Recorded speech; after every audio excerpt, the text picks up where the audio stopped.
সৰল সুত হ'ব PRT/100 ইয়াত P হ'ল মূলধন R হ'ল সুতৰ হাৰ T হ'ল সময় তে এই সূত্ৰ মতে আমি উলিয়াব লাগিব আৰু A হ'ল সমূল বুলি ক'লে A বুজায় A হ'ব P + I মূলধন যেটো হেতু আৰু সৰল সুত আমি উলালে যেটো উলাব হেতু মিলাই পেলাই হয় সমূল শতকৰা বছৰি 4 টকা সুত হাৰে 350 টকাৰ 3/1 বছৰৰ সুত উলিওৱা ইয়াত সুতৰ হাৰ হ'ব 4% মূলধন হ'ব P 350 টকা আৰু সময় T হ'ব 3/1 ইয়াত মই লিখি লৈছো দিয়া আছে মূলধন 350 টকা P সুতৰ হাৰ R 4% সময় T 3/1 এইটো আমি সমস্ত ভাঙিলে কি হ'ব ওপৰত 7 হ'ব তলত 2 হ'ব এতিয়া কেনেকৈ হ'ল 3 × 2 = 6 এইটো পূৰণ কৰিম আৰু এইটো যোগ কৰিম 3 × 2 = 6 আৰু এইটো যোগ কৰিলে কিমান হ'ব 6 × 7 এতিয়া আমাৰ সৰল সুতৰ সূত্ৰ কি PRT/100 এই সূত্ৰ মতে কৰিম এই সূত্ৰ মতে কৰিলে P জাগাত বহিব 350 টকা সুতৰ হাৰ R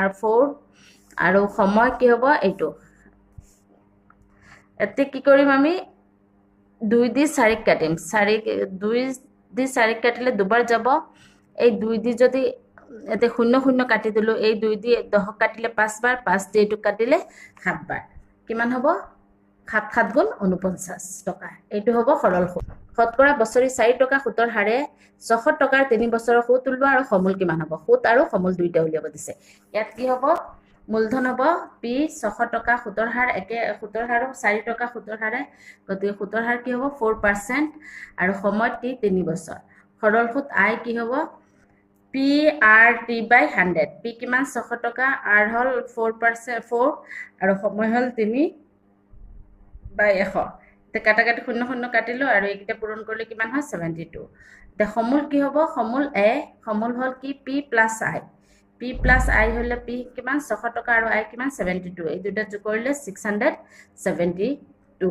মূলধন দিয়া আছে বছৰি সুতৰ হাৰ দিয়া আছে আৰু সময় দিয়া আছে মিশ্ৰ সুত আৰু সমূল উলিয়াব লাগে দিয়া আছে কি মূলধন 6000 টকা মূলধন 6000 টকা বছৰি সুতৰ হাৰ হ'ল 4% আৰু সময় হ'ল 3 বছৰ সময় 3 বছৰ কিন্তু আমি ইয়াত কি হয় প্ৰথম বছৰ দ্বিতীয় বছৰ তৃতীয় বছৰ বেলেগ উলাৰ কাৰণে কি হ'ব আমি PRT যেটো লিখো সৰল সুত যেটো উলাও এইটো আমাৰ এবছৰকে উলাব মানে এই ইয়াত কি হয় ইয়াত আমি প্ৰত্যেক বছৰৰ সুত উলিয়াম বাবে সময়টো কি এবছৰ হ'ব এবছৰ আমি এবছৰকে আমি উলিয়াব লাগিব 1 বছৰৰ সৰল সুত PRT/100 সৰল সুতটো কি হ'ব 1 বছৰটো আমাৰ এবছৰত আমাৰ কিমান সেইটো সৰল সুতটো আমাৰ কি হ'ব এবছৰৰ মূলধনৰ লগত যোগ হ'ব আকৌ দ্বিতীয় বছৰত সৰল সুত আকৌ বেলেগকৈ উলিয়াব লাগিব তৃতীয় বছৰৰ সৰল সুত বেলেগকৈ উলিয়াব লাগিব গতিকে এবছৰ উলাম কাৰণে ইয়াত সময় কি হ'ব এবছৰ P হ'ল মূলধন R হ'ল সুতৰ হাৰ আৰু T হ'ল সময় ইয়াত P হ'ল 6000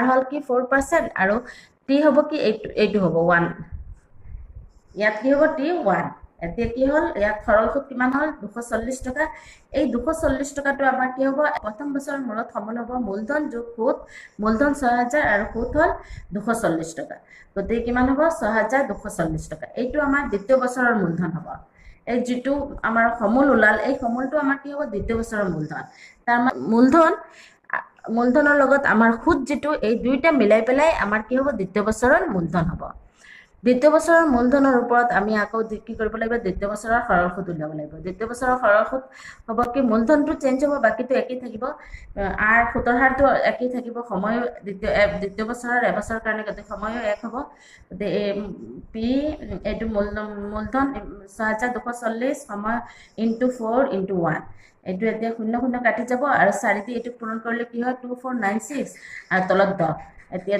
এইটো যদি আমি হৰণ কৰো কি হ'ব 10 তলত এটা শূন্য আছে কাৰণে একৰ পিছত দশমিক হ'ব ইয়াত হ'ব 249.6 হ'ব আৰু টকাত কি হয় দশমিকৰ পিছত দুঘৰ লিখে কাৰণে ইয়াত শূন্য এটা আমি লগাই দিছো 249.60 এইটো হ'ল আমাৰ দ্বিতীয় বছৰৰ সৰল সুত এতিয়া দ্বিতীয় বছৰৰ সৰল সুতৰ লগত আমি কি কৰিব লাগিব দ্বিতীয় বছৰৰ মূলধন যেটো আছিল দ্বিতীয় বছৰৰ মূলধনটো দ্বিতীয় বছৰৰ সৰল সুতৰ লগত যোগ কৰিলে এইটো হ'ব সমূল দ্বিতীয় বছৰৰ মূৰত সমূল হ'ব কি দ্বিতীয় বছৰৰ মূলধনৰ লগত দ্বিতীয় বছৰৰ সৰল সুত যোগ কৰিলে এইটো সমূল হ'ল সমূল যেটো হ'ব এইটো আমাৰ তৃতীয় বছৰৰ মূলধন হ'ব প্ৰথম বছৰৰ সৰল সুত উলাইছো দ্বিতীয় বছৰৰ সৰল সুত উলাইছো এতিয়া আমি তৃতীয় বছৰৰ সৰল সুত উলাম মূলধনটো এইটো আহিব এইটো মূলধন হ'ব আৰু বাকি R আৰু T একে হ'ব 4 * 1 PRT/100 আমাৰ সূত্ৰ আছিল সৰল সুত উলোৱা এতিয়া এইটো কি হ'ব 4 দি এইটোক পূৰণ কৰি দিলোঁ 4 দি এইটোক পূৰণ কৰিলে এইটো হয় আৰু তলত 100 এতিয়া কি হ'ব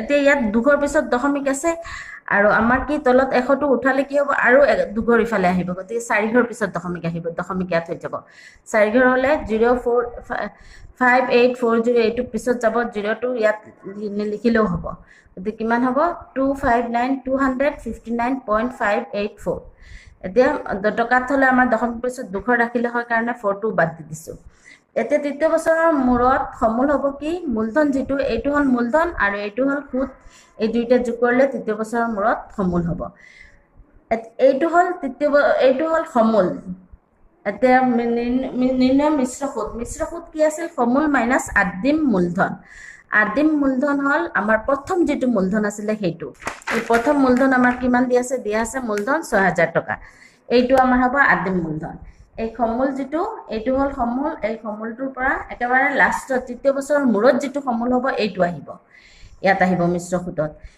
এইটোৰ পৰা আমি কি কৰিম আদিম মূলধনটো বাদ দিলে যিটো হ'ব সেইটো হ'ব মিশ্ৰ সুত হ'ল ইমান টকা আৰু সমূল হ'ল ইমান টকা এইটো হ'ব কেশৱ শইকীয়াই এটা বেংকত তলত দিয়া ধৰণে কিছু টকা জমা থলে বেংকত কি কৰিছে কিছুমান টকা সি জমা থৈছে বেংকত মানুহে টকা থয় যে কেশৱ শইকীয়াই বেংকত টকা জমা থৈছে প্ৰতিটো ক্ষেত্ৰত তেওঁ সমূল আৰু মিশ্ৰ সুত কিমানকৈ পাব উলিওৱা তেওঁ সমূল আৰু মিশ্ৰ সুত কিমান পাব উলিয়াব লাগে নাম্বাৰ 1 কি আছে 50,000 টকা 10% হাৰে 2 বছৰত 50,000 টকাৰ 10% হাৰ 2 বছৰ এইটো মূলধন হ'ব 50,000 সুতৰ হাৰ বছৰি সুতৰ হাৰ হ'ব 10% আৰু সময় হ'ব 2 বছৰ দিয়া আছে মূলধন P 50,000 বছৰি সুতৰ হাৰ R 10% সময় T 2 বছৰ কিন্তু আমি কি কৰিব লাগিব মিশ্ৰ সুত উলিয়াব লাগে মিশ্ৰ সুতটো আমি কি কৰিম প্ৰত্যেক বছৰে সৰল সুত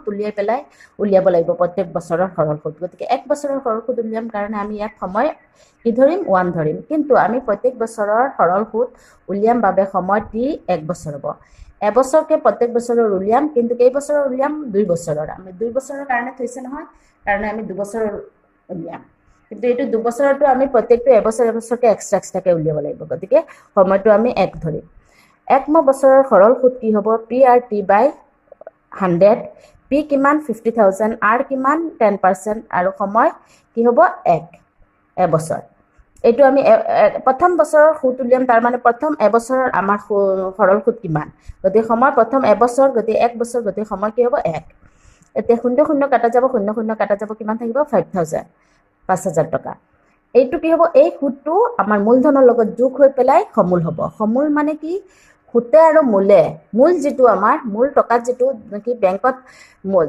মানুহজনে বেংকত যিমান টকা থৈছিলে সেইটোৰ লগত এবছৰৰ সুত যিটো হ'ব সেইটো মিলাই পেলাই সুত আৰু মূলধনটো মিলাই পেলাই যিটো হ'ব সেইটো হ'ব সমূল 1 বছৰৰ মূৰত সমূল হ'ব কি 50,000 যোগ 5,000 টকা গতিকে কি হ'ব 55,000 55,000 টকা দ্বিতীয় বছৰৰ মূলধন কি হ'ব 55,000 টকা এই যিটো আমাৰ 55,000 সমূল হ'ল প্ৰথম বছৰৰ মূৰত সমূল যিটো হ'ল সমূল মানে মূলধন যোগ সুত মিলাই পেলাই এবছৰত যেতিয়া মানুহজনে এবছৰত কি হ'ল মূলধনটো 50,000 টকা আছিলে আৰু এবছৰ পিছত মানুহজনৰ সুত আকৌ জমা হ'ল 5,000 টকা এই সুত আৰু মূলধন মিলাই পেলাই যিটো হ'ব সেইটো হ'ব কি সমূল আৰু এই সমূলটো দ্বিতীয় বছৰৰ মানুহজনৰ মূলধন হৈ যাব অৰ্থাৎ দ্বিতীয় বছৰৰ মূলধন হ'ব 55,000 টকা এই দ্বিতীয় বছৰৰ মূলধনৰ ওপৰত আকৌ আমি সুত উলিয়াব লাগিব দ্বিতীয় বছৰৰ সৰল সুত হ'ব এই মূলধন যিটো এইটোৰ লগত সুতৰ হাৰটো 10% আছে গতিকে 10 আৰু সময় দ্বিতীয় বছৰৰ কাৰণে দ্বিতীয় বছৰটো এটা বছৰৰ কাৰণে গতিকে সময় 1 গতিকে কি হ'ব 0 কাটা যাব 0 কাটা যাব কিমান হ'ব 5,500 টকা এতিয়া দ্বিতীয় বছৰৰ মূৰত সমূল কি হ'ব দ্বিতীয় বছৰৰ মূৰত আকৌ সমূল কি হ'ব এই যিটো মূলধন দ্বিতীয় বছৰৰ যিটো মূলধন এইটোৰ লগত দ্বিতীয় বছৰৰ যিটো সুত এইটো যোগ কৰিলে দ্বিতীয় বছৰৰ কি হ'ব সমূল হ'ব দ্বিতীয় বছৰৰ মূৰত সমূল হ'ব 55,000 যোগ 5,500 দুইটা যোগ কৰিলে কি হ'ব 60,500 60,500 এইটো হ'ব দ্বিতীয় বছৰৰ সমূল দ্বিতীয় বছৰৰ সমূল এইটো হ'ল এতিয়া আমি মিশ্ৰ মিশ্ৰ সুত উলিয়াব দিছে নহয়, গতিকে নিৰ্ণয় মিশ্ৰ সুত কি হ'ব? মিশ্ৰ সুত আগত মই কৈও দিছিলোঁ, সমূল মাইনাছ আদিম মূলধন। আদিম মানে প্ৰথম আমাৰ যিটো মূলধন আছিল, মানুহজনে যিমান টকা বেংকত থৈছিলে সেই মূলধন যিটো, সেইটো হ'ব আদিম মূলধন। এতিয়া সমূল আমাৰ দ্বিতীয় বছৰৰ মূৰত সমূল কিমান ওলাল? 60,500 টকা। আৰু দ্বিতীয় বছৰৰ প্ৰথম মানুহজনে জমা থৈছিল কিমান? 50,000 টকা। প্ৰথম আমি মূলধন দিয়া আছে, মূলধন কিমান লিখিছিলোঁ? 50,000 টকা। এইটো হ'ব আদিম মূলধন। এইটো সমূলৰ পৰা এইটো বাদ দিলে যিটো হ'ব সেইটো হ'ব মিশ্ৰ সুত। মিশ্ৰ সুত কিমান হ'ব? এইটোৰ পৰা এইটো বিয়োগ কৰিলে কিমান হ'ব? 10,500। এতিয়া 10,500 হ'ল মিশ্ৰ সুত আৰু সমূল হ'ল কিমান? 60,500 টকা। ৰজত বৰুৱাই এটা বেংকৰ পৰা 1 লাখ টকা আৰু 8% হাৰে 3 বছৰৰ বাবে মিশ্ৰ সুতত ধাৰলৈ ল'লে। পিছত একেখিনি পইচাকে তেওঁ এজন বন্ধুক 10% সৰল সুতত 3 বছৰৰ বাবে ধাৰলৈ দিলে। এই লেনদেনত তেওঁ কিমান টকা লাভ বা লোকচান হ'ল? এতিয়া প্ৰথমতে তেওঁ ৰজত বৰুৱাই কি কৰিছে? বেংকৰ পৰা 1 লাখ টকা 8% হাৰে 3 বছৰৰ বাবে মিশ্ৰ সুতত লৈছে। তেওঁ লৈছে যিটো, সেইটো কি সুতত লৈছে? মিশ্ৰ সুতত। আকৌ তেওঁ বন্ধুক দিছে সৰল সুতত। তো প্ৰথমতে আমি 1 লাখৰ 8% হাৰে 3 বছৰৰ মিশ্ৰ সুতটো উলিয়াব লাগিব। এইটো উলিয়াই আকৌ তেওঁ বন্ধুক দিছে 10% সৰল সুতত। এই 1 লাখ টকাই দিছে, কিন্তু 10% সৰল সুতত। এইটো বেলেগকে উলিয়াব লাগিব, দুটা বেলেগ বেলেগ। প্ৰথমতে তেওঁ বেংকৰ পৰা উলিয়াই লৈছে, সেইটো আমাৰ প্ৰথম চৰ্ত। একমৰ চৰ্তত দিয়া আছে মূলধন 1 লাখ টকা, মূলধন পি 1 লাখ টকা, সুতৰ হাৰ R 8%, সময় টি 3 বছৰ। কিন্তু মিশ্ৰ সুত কি হয়? 3 বছৰৰ কাৰণে হ'লেও আমি সময়টো এবছৰকে, এটা বছৰকে আমি 3 বছৰ বেলেগ বেলেগকে উলিয়াব লাগিব। গতিকে আমাৰ সময়টো আহিব, মিশ্ৰ সুত উলিয়াওঁতে সময়টো 3 বছৰৰ উলিয়াম, গতিকে ইয়াত 3 বছৰ লিখিছোঁ, কিন্তু আমি সুতটো আমি প্ৰত্যেক বছৰে বেলেগ বেলেগকে উলিয়াম কাৰণে এবছৰকে হ'ব। প্ৰথম বছৰৰ সৰল সুত কি হ'ব? পি হ'ল মূলধন কিমান? 1 লাখ টকা, সুতৰ হাৰ 8%, সুতৰ হাৰ আহিব 8, কিন্তু সময় হ'ব কি? প্ৰথম বছৰ, এবছৰৰ উলিয়াই আছোঁ, গতিকে সময় হ'ব 1। আৰু তলত কি হ'ব? 100। সৰল সুতৰ সূত্ৰ কি আছিল? PR/T/100। গতিকে আমি এই সূত্ৰ মতে সৰল সুতটো উলিয়ালোঁ। এতিয়া এই সুতটো আৰু মূলধনটো প্লাছ কৰিলে কি হ'ব? সমূল হ'ব। 1 বছৰৰ মূৰত, প্ৰথম বছৰৰ মূৰত সমূল কি হ'ব? 1 লাখ যোগ 8,000, এই দুইটা যোগ কৰিলে প্ৰথম বছৰৰ সমূল হ'ল।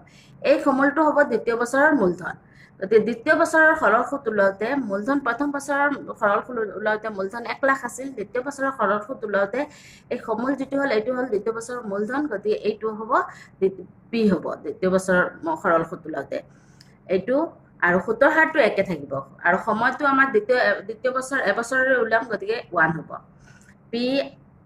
P into R into T, PR/T/100। তাৰপিছত এইটো ওলাল দ্বিতীয় বছৰৰ সৰল সুত। এতিয়া দ্বিতীয় বছৰৰ সৰল সুতৰ লগত দ্বিতীয় বছৰৰ মূলধন কোনটো? এইটো। গতিকে দ্বিতীয় বছৰৰ মূলধনটো আৰু দ্বিতীয় বছৰৰ সৰল সুতটো যোগ কৰিলে কি হ'ব? এইটো যোগ কৰিম, যোগ কৰাৰ পিছত এইটো আমি তৃতীয় বছৰৰ মূলধন হ'ব এইটো। দ্বিতীয় বছৰৰ সমূল যিটো হ'ব, দ্বিতীয় বছৰৰ মূলধন আৰু দ্বিতীয় বছৰৰ সুত যোগ কৰিলে এইটো হ'ল দ্বিতীয় বছৰৰ সমূল, আৰু এই দ্বিতীয় বছৰৰ মূৰত যিটো সমূল, এইটো হ'ব তৃতীয় বছৰৰ মূলধন। গতিকে তৃতীয় বছৰৰ মূলধনত আহিব এইটো PR/T। টি হ'ব তৃতীয় বছৰ, এবছৰ উলিয়াম, গতিকে 1 হ'ব। তাৰপিছত তৃতীয় বছৰ আমাৰ সৰল সুত কিমান ওলাল? এইটো ওলাল। এতিয়া তৃতীয় বছৰৰ মূৰত সমূল কি হ'ব? তৃতীয় বছৰৰ মূলধন যিটো, এই মূলধনটো আৰু সুতটো যোগ কৰিলে তৃতীয় বছৰৰ সমূল হ'ব।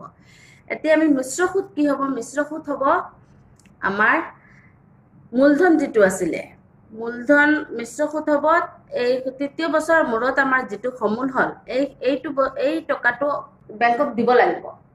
বেংকৰ পৰা তেওঁ টকা উঠাইছে, গতিকে এই টকাটো তেওঁ বেংকক দিব। বেংকক যদি এই টকাটো তৃতীয় বছৰৰ মূৰত ইমান টকা হ'ব, এইটোৰ পৰা তেওঁ লৈছিল কিমান? 1 লাখ টকা। গতিকে 1 লাখ টকাটো বাদ দিলে তেওঁৰ সুতটো কিমান হয়? সুত হ'ব ইমান টকা, মিশ্ৰ সুত হ'ব ইমান টকা। তেওঁ আকৌ বন্ধুক দিছে, গতিকে সেইটো আহিব দ্বিতীয় চৰ্তত। দ্বিতীয় চৰ্ত মতে কি হ'ব? দিয়া আছে মূলধন 1 লাখ, সুতৰ হাৰ 10%, তেওঁ বন্ধুক দিছে 10% হাৰ সুতত, গতিকে 10%, আৰু সময় হ'ব 3 বছৰ। এইটো আমাৰ সৰল সুত উলিয়াব লাগিব। বন্ধুক কি সুতত দিছে? সৰল সুতত। গতিকে সৰল সুত কি হ'ব? PR/T/100। ইয়াত মূলধন কিমান? 1 লাখ ইনটু R হ'ব 10%, আৰু সময় ইয়াত 3 বছৰে আহিব। এইটো সৰল সুতটো একেবাৰে ওলাই যাব, এইটো আৰু প্ৰত্যেক বছৰে উলিয়াব নালাগে। এইটো সৰল সুত কিমান হ'ব? 30,000 টকা। এতিয়া কি হ'ব? তেওঁৰ লাভ নে লোকচান হৈছে এইটো উলিয়াব দিছে কি কৈছে তেওঁ কিমান টকা লাভ বা লোকচান হ'ল বন্ধুক দিয়ে 1 লাখ টকা দিলে ইয়াৰ ওপৰত তেওঁ সুদ পালে কিমান 30,000 টকা আৰু বেংকৰ পৰা তেওঁ পইচা যেটো ললে 1 লাখ টকা ইয়াৰ ওপৰত তেওঁ সুদ দিব লাগিব কিমান 25,971.20 টকা এতিয়া তেওঁ কি হ'ল এইটো হ'ল 25,000 ইমান টকা আৰু এইটো হ'ল 30,000 তেতিয়ালে তেওঁ বেংকক দিব লাগিব 25,000 আৰু তেওঁ বন্ধুৰ পৰা পালে কিমান 30,000 গতিকে তেওঁৰ লাভ হ'ল কি হ'ব 30,000 ৰ পৰা এইটো যেটো বেংকক দিব লাগিব সুদ যেটো হেতু বাদ দিলে কিমান লাভ হ'ল 4,000 ইমান টকা থ্যাংক ইউ